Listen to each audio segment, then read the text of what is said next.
皆さんこんにちは。日本将棋連盟棋士七段の村中修一です。今回もですね、将棋大津実況対局の方をやってまいりますので、ぜひぜひ最後までごゆっくりお楽しみください。はい、ではね、早速対局の方をやっていきたいと思います。今回も10分切れ負けで、読み上げ音声をね、室谷由紀女流三段に設定してあります。あなたが後手です。はい、今回私が後手ですね。はい、相手の方2段の方です。まあちょっとね、じゃあ8四歩とついて、相手の方は7一角とね上がってきました。これはねちょっと何回か前のね、魚津でもあったんですけど、3手目ね7七角とあって、これでもあれですね、角換わりを狙ったような手順ですね。はい、どうしますかね。これはね難しいところですね。角道止めてみますか。この7七角っていうのはちょっとね角換わりを目指してるんですけれども、少しねで飛車を回る、ちょっとあれですね、独特の指し方ですね。これね振り飛車の一種なんですけれども、銀がね8八にいるんで、この8八の銀がねどう使うのか、使いづらいね。7八にいればね通常の形なんですけれども、8八にいるのでね、こう中央の方に使いにくいので、その辺りね相手の方はどう使ってくるのかっていうのがね一つね、注目ですね。今9六です。この歩が受ける手もあるんですけど、受けないで指してみましょう。で、私は非常に自然にね囲っています。で、相手の方がこれね8八にいる銀を繰り返しなんですけど、どう使うか難しいところですね私もあんまりこの形は引けないですね。これ7八に銀がいればね、引けばこれはそうですね、これですと手得になるんでね、私の要するに銀を横に動かすのに手損したので、少しね私の方としても少し得の序盤戦ですね。でも穴熊にサクサクと今組んでいきました。で、相手の方飛車回ってね、穴熊対策でこう飛車先のねを逆襲しようってことですね。なるほど。こういうの気をつけないといけないですね。今飛車回ってきてね、何気ない飛車回りですけど、これ関係ないっつってどんどん穴を掘っていくと、気づいたらね飛車先をどんどん逆襲されるということがあるので、なんでねこう穴熊に対してこうなんていうんですか、こう速い動きがいいかっていうと、穴熊っていうのはね組み出すとしばらく手順が決まるんですよね。今王様引いたから金も絶対上がります。これ大体金寄ってきますんで、大体動きを読まれるということは、それに合わせてね相手の方に急戦をねどんどん攻めてこられやすいってことですね。さて、こっちでいきますか一回ね。これは7五歩から7六銀とね逆襲してくる可能性があったので、一回追いついてみました。ただこれでもね何か動いてきそうです。今銀上がってきて、これも6五銀と来そうな感じもありますね。相手の方これ非常に積極的に来てる感じがあるので注意が必要です。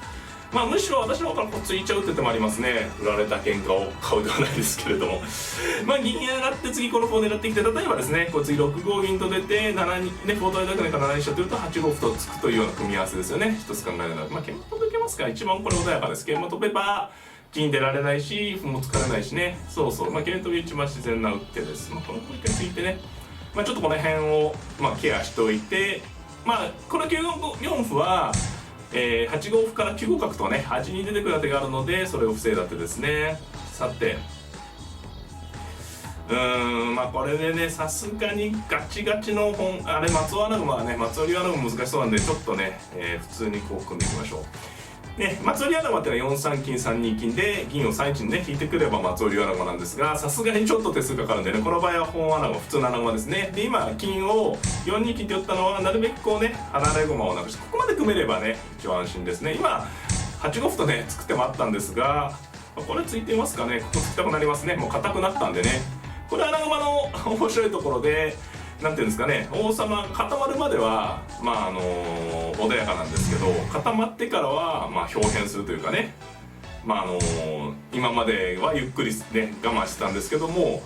今度は許さないよというね考え方です。で飛車回ってきました。なるほど。これはあれですね、角がいなくなった時の、例えば具体的に言うと4五歩とついて角交換になったら飛車走るような手があったので、それはあらかじめ受けた手ですね。あとは6六角と出てこの飛車を狙うような手も含みにしてます。ただこの飛車がこちら側に回ったので、私の方も銀を引いてね、これ飛車がここにいると銀引くとこう飛車がここにいた場合は銀を引くとねこう使われちゃうんですが、飛車がね、いなくなったんで、もうめちゃめちゃ硬い穴熊にしてね、これはね、準備 OK ですよね。これでどっかでもうボーンとぶつかっちゃえばいけそうということですね。で今相手の方は6五歩、これ強気ですね。さあどうするか。ここでいよいよ戦いになりましたね。同歩と取るか、6七4三銀と上がるか。同歩だと3三角の時にここに角打とうってことですかね。それでどうなるか。さて、それでね飛車置いて角なってふにゃふにゃふにゃついちゃう手もあるな、取って取る。いやー難しい。同歩で角振って飛車1が歩をついて桂馬4と飛ぶ飛車を置く。同歩で角交換して同銀4、ここに角打ってくるんでね、その先読んでます。飛車を引いて角なって、でその瞬間に叩いてなったりすればいい。銀上がれば一番穏やか。ちょっとね、銀上がり穏やかなんですけど、ちょっと穏やかすぎかなっていうね、同歩で一番良くなればいいなっていう今考えてます。同銀で角打って飛車で角なり。まあそれもね、いけそうなんですけどね、で角を打ち返す。飛車を角なる。いってみますかね、穴熊硬いからね、同歩で。まあこれね、4三銀のが冷静ですね。冷静というか穏やかですね。これは一番強気です。相手の引いたレールに、そうなんですよ、角打ちがあるんでね、相手の方の引いたレールに、まあ入ってね、誘うってこと。まあ打った方、まあこれと難しいですね。打った方がいいかな。で角なられてね、これ桂取った時は飛車取りに当たるんでこっち忙しいんですが、これで角を実入しまして、まあこれを読んでたんですよ。長く考えてたんですけど、これでまあ飛車の取り合いなんです。こうなった時にね、どうか。まあ今飛車逃げる手もあったので、私の方としては結構ね、まあ難しい問題だったんですね。はい。歩は渋いですね。ここに桂馬を打たれたくないってことですね。でここに馬を引いてこようってことは相手の方の狙いっぽいですね。まあ一回この歩ついてみますか。こう4四6六馬とね、ここに引くのが絶好になりそうなんで歩をついて、まあ一回こうなんていうんですか、馬を引かれた時にね、こっち切りこないようにすると。さてそれで香車を拾うか飛車を打っとくか。まあ香車拾うが必要だな。まあこれで馬引かれると思うんですけどね、馬引きが一番いい手だと思うんですけど、ここ逆にね、ここに馬引けると優勢になりますね。この間まで今考えてますけど、6六馬とね、ここに馬を引くのが絶好の一手なんですよ。ああ、さすがですね。そうそう、これが嫌だってだったんですね。で、この時に、まあ、こうついてあった方が若干、こう、馬が、こう、ダイレクトで効いてこないっていうね、ことだったんですね。で、この飛車はですね、もう場合によっては、こう、馬を叩き切ろうとしてますね。馬を叩き切るというか、馬を切ってしまって、同時に、とにかくここにね、馬を引く手、7六馬と、ここに引く馬を引く手がね、絶好なんですよ、この将棋はね。ですので、まあ、もちろんこれ穴熊ね、これ穴熊ならではなんですけど、穴熊っていう形は硬いので、もう攻めの目処さえ立てばね、どんどんこうその硬さが生きるわけですね。なので今のもう飛車を渡すのよりね、この遊んでる馬もこれも結局馬引けたんですけれども、こうやって遊び駒を使う攻めの形さえ作っていけば、まあ自然とね、王様が硬いんで、まあ勝利が近づいてくるというね。まあだからこの考え方ができるのがこの穴熊戦の、まあ、穴熊のいいとこですよね。まあ普通はこう、まあこれ特に穴熊の中でも一番硬い穴熊なんですけれども、まあ普通っていうのは例えば船囲いとか、まあ船囲い、まあ持ってきたエルモ囲いでもいいですけれども、最近ね、まあ居飛車の形いっぱい出てるんですけど、まあその形が弱いとかではなくて、まあそういう形ですとね、やっぱりどうしたって弱点っていうか、まあ振り飛車側に、まあ、狙われる場所がね、まあ当然あるわけですね。で、そういう例えば飛車を渡しにくいとか、まあただこの穴熊、本局の場合この穴熊ですとね、まあどこがどう弱点っていうのもとりあえずないので、まあ、ある程度はこう攻めにね専念できるってことですよね。で今相手から飛車打ってきましたけど、まあ飛車を打たれてもまだね王様非常に硬いので、問題は攻めの方ですよね。さあここでどう攻めるか。まあこれの時はですね、飛車と馬大駒をとりあえず配置するっていうのは皆さんね、まあ指していてよくあると思うんですけど、この配置した後どうするかなんですけれども、まあね、こう4四歩と打ってタネ歩で攻める手が一つと、あとはね、まあ、8六香とね、ここに香車を打って、まあこの8三香成ね、この桂香をうまく使うところですね。これは次に8三香成同玉7五桂とか、あるいは単に7五桂と打って、まあこの銀がね、金にこう狙ってますから、それを馬が打ってきました。これ非常にいい手ですね。はい。さてこれで歩を垂らすのがいいかな。まあ桂馬まではね非常にいい手だと思います。さらに桂馬出してしまう手もあるけど7一桂で頑張るってことですかね。さてここはね難しいですよ。私の方もチャンスが来たら一気にズバッとね決めてしまいたいんですが、まあ、相手の方もねそれを警戒してなんていうんですかね、こうパンチを浴びないようにしているので、慌てていくと間違えそうな感じですね。まあ歩を垂らすなんですけどね、4四歩打ちたいんですけど、なんて金引かれるとねこう飛車に当たっちゃうのがちょっとね悔しいんですよ。まあ、あとはもう切っていって金を打って激しく攻めるって言っても考えられますけどね、それちょっとでもそこまでやる必要もないかなっていうね、ちょっと無理筋と紙一重かもしれないんで、まあそれも有力ですけどね、それをやってしまう手もある、正直言ってね。まああと馬がどけばって感じなんでね、この辺ちょっと差して大きい手が広いですね。馬を切って同銀で7一金っていう攻め方もあります、今言ってるのはね。はい、ちょっとただそこまでしちゃうとどうでしょうかって感じなので、まあ歩を垂らすのが一番冷静かな。歩を垂らしてみますか。でこれあえてまあそうですね、まあでも筋よくいきますか、こう垂らしてね、まああえて4筋に打つ手も6七に打つ手もあったと思います。これちょっとね難しい含みなんですけど、要はこれ金引かれて飛車が逃げるような感じになった時に、まあ6七に歩があった方がこうなった時にねその金に当たるんで、ちょっと変な手なんですけど深く打つ手もあったと思います。これ浅く打ってね、まあこの方は普通ですね、普通です。はい、普通の手ですねこれは。で、まあ一応相手の方も飛車と馬が前進してきたので、例えば6六桂とかね攻めてくる手が出てきてますね。それは一応考えない、常にやっぱり攻めてこられる手を考えておかないといけないので、まあ攻め合いになる可能性もありますね。6六桂などと打ってきた場合ですね、相手がね。はい、これは丁寧な受けですね。ただこれはちょっとどうかな、まあ7五桂と打ってしまう手もあるし、7五桂と打っちゃいますかね、これはね。これね壁になって、これちょっと難しいんですけどね、これ馬切る手狙ってるんですけど私はね。で馬切っていくとって、これ今5一に桂馬打ってくれたので、7一にね桂馬打つ手がなくなったので、まあ少しねバランスが悪くなったんですね、相手の方ね。まあ今そうですね、4三桂、あとそうこれ7五桂って打つ手もありましたね。今それまで失礼しました。7五桂と一手に相手出す手もこの方が本筋だったかもしれないですね。さあ馬引いてきました。いや腰が重いですね、相手の方非常にね。まあこれは下に逃げれますね、さすがに。でこれ下取られて、まあ切って攻めてくる手があればいいですけどね。さあこれで相手のもうシャットアウトですね。でこれはですね、今までの将棋ウォーズでも何回も言ってきたんですけど、こうやって止められた時は必ず動かしてください、この理由ね。これは今までもね多分皆さん見ていただいた方ではね記憶にある方もいると思うんですけど、こう竜をね結局こう歩とかで止められた時は必ずその止められた竜をね動かすというのがとっても大事な手ですね。ここにいたままでちょっとほんと麻痺しちゃうんでね。で、相手の方は銀を引いてきました。さあこれはもう一気にいっちゃいますか。もう竜切ってバサバサといってみますかね。どうなるだろうか。さあ行ってみますかね。スパークしてみますかスパークを。でこれでバサッといって、ね、これすごいですよ。これ決めねなんていうんですか、力を貯めてたので一気にバサバサっとねうわっといってで角を打つとね、さあどうですかこれね、こういうイメージだったんですね、さっきね言ってたのは。これでまあそこで取られたんですけど、一気にね殺到して王様硬いんですよね。だからこの時も船囲いですのでさすがに今かなり渡しましたよね。飛車角桂香ですか、全て渡したので、この飛車角桂香渡して大丈夫かっていう問題があるんですけど、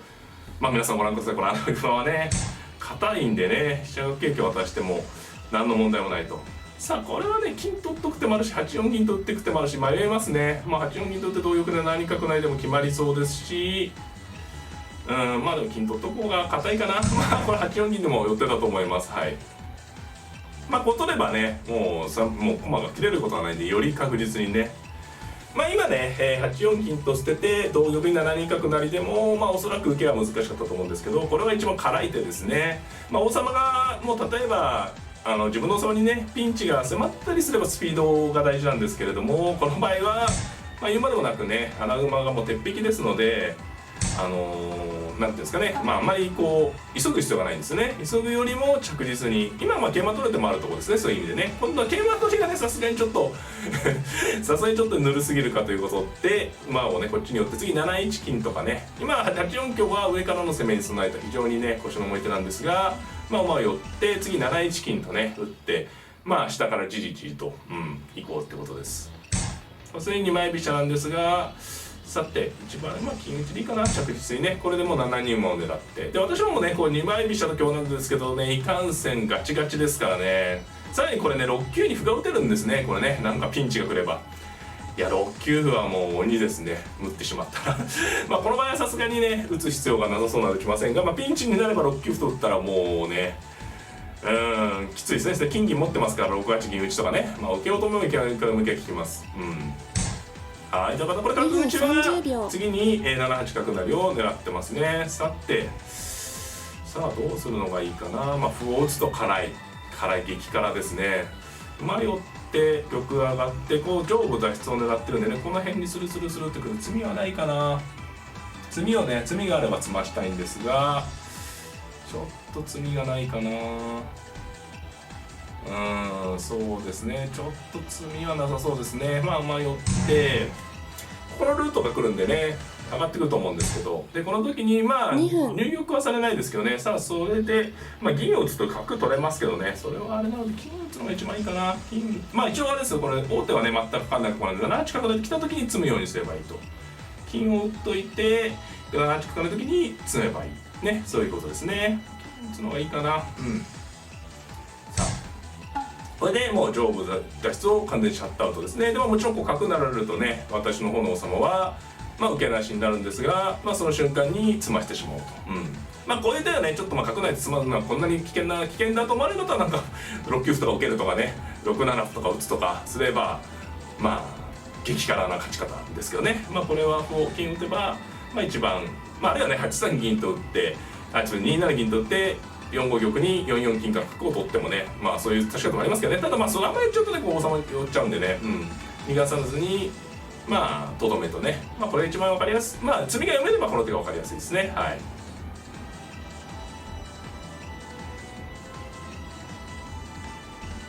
本局ね、この局にかなりちょっと結果的に差がついたんですけれども、相手の方非常に粘り強い指し方だったんでね、穴熊は硬いんでね、こういう状況に持っていくまでが大変なんですね。だから途中で6六歩と垂らしたりとか、2四香と打ったりとかね、ちょっとこういろいろなんていうんですかね、工夫というかね、ちょっと味付けをして、最後にこう一気にね、スパークというかね、竜を切って、角と香を切ってというね、スパークでね、寄せに行って、こうなればね、穴熊は硬い攻めという切れないがね、なんていうんですか、勝ちの一番ね、必勝のね穴熊の一番いいところと言われるんですけど、その形に持っていくまでがね当然ながらいろいろ難しいってことですね。はい。そうですね、こう相手方ちょっと考えてますけど、さすがにこれは受けがね難しいですね。香成りは形作りですかね。これで、詰ませばねいいですね。銀打ってこれ詰みがありそうですね。香成りは逃げ道を開けつつなんですけれども、銀を打ちまして、そうですね、この時に歩を打って宇宙詰めにならないんですね。香車成香で取れる格好はね宇宙詰めにならないので、これね成香取れないと宇宙詰めなんですけど、これで銀がすいません金を上がればいいですね。ありがとうございました。お疲れ様でした。はい、いかがだったでしょうか。戦型が、相手の方と居飛車に対して私が居飛車側となったんですけれども、居飛車側ちょっと相手の方が序盤で手損をねしたところもあって、がっちり穴熊組めたところはね穴熊ペースかなと思ったんですけれどもね、王様を詰ますところまで持っていくまでのリードのね広げ方での将棋で一番難しいところでもあると思うので、そういったところを中心にね大盤を使って解説していきますので、そちらの方も合わせて見ていただければなと思っております。この動画が良かったらという方はグッドボタンを、チャンネル登録の方もぜひぜひよろしくお願いいたします。それではまた、さようなら。